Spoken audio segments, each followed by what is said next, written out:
Early March, we realized and saw that all the reservations on Tock were going to go to zero. We had 2,500 restaurants, 500 wineries, most of which, about 80% of which are in North America. And we could see that very quickly we would have no business at all. And so we thought, well, what are restaurants going to do? And it seemed very clear that this was going to be something that wouldn't last just 2 weeks. And number one. And number two, restaurants, when they realized that, we're going to have to start offering carry out and takeout.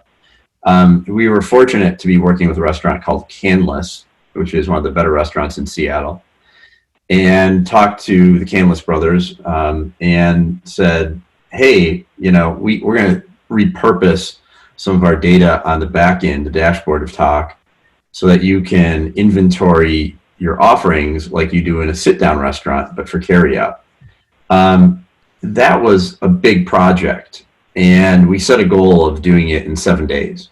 Normally, when you do software development, you're going to design it. You might spend a month designing all of the UX and the interactions and working with the engineering team to make sure that the data is correct, the data structures are correct.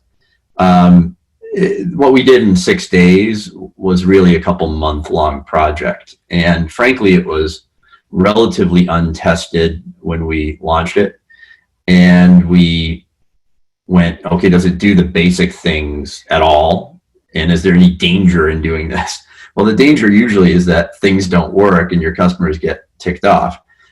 In this case, that was worth the risk, right? And I think that that's the most important thing that I and some of our leadership tried to drive home to our team, which was, this is the time to be taking risks that we normally wouldn't take, because they're not that risky. The benefit so far outweighs doing nothing or being slow.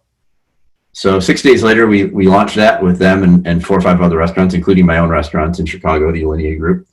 And we went from processing about $1 million of GMV a day, not including 100,000 plus free reservations, to zero and back to $1 million a day in 2 weeks.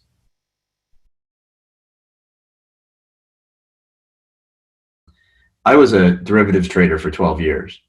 And so we, as an independent proprietary derivatives trader, all I looked for was asymmetric risk.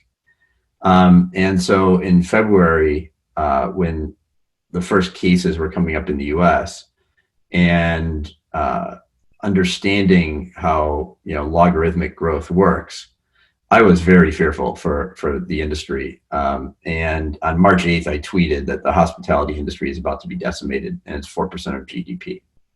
At that point, I hedged my restaurants, my personal portfolio, and began to think, how the heck do I hedge Tock? And I didn't come up with that answer. Jeff Kaplan, who's our COO, was talking to a number of restaurants out west, including Canlis, as I mentioned.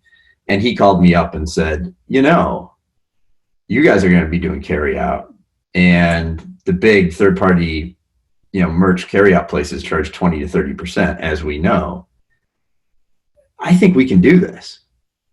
What do you think? And I was like, yeah, 1,000%. So we called up a couple of our key engineers and designers and just said, grab 5 people each, and we got a week to do this. And it wasn't like an option. As a matter of fact, anybody who didn't want it, who said it can't be done, was just awesome. You've just self-selected out of the project. So Tock was called Tock and not reservations or tables or food or something like that, because it was always about dynamic and variable pricing for time-slotted businesses. What's a time-slotted business? Well, SoulCycle is a time-slotted business, and so is your dentist and your doctor. And so what's interesting now is that so many businesses that never thought that they were time-slotted are becoming time-slotted. Retail, grocery stores, giant lumber yards, everyone is suddenly going like, hey, I need to I need to throttle my demand side to certain times in person. Now, I don't think, and I really hope that that doesn't last terribly long. But what it has done is it's allowed us to gain a foothold in with some of these very large companies. And not only do they see, hey, these guys did this really, really quickly and it works wonderfully, and it helps us get through this crisis, but then they can see all the other capabilities that we have on the back end of Tock, and they start thinking in creative ways for us. So we've had very large retailers going like, yeah, why wouldn't I do like a curbside carry out after this? Why wouldn't I put more of my inventory digitally online and make it easy for people to buy and just drive up and carry it off? So I think that it's created a lot of opportunities for us during a time when people are apt to be forced to be creative. And I think a lot of good can come out of that. I'm very optimistic.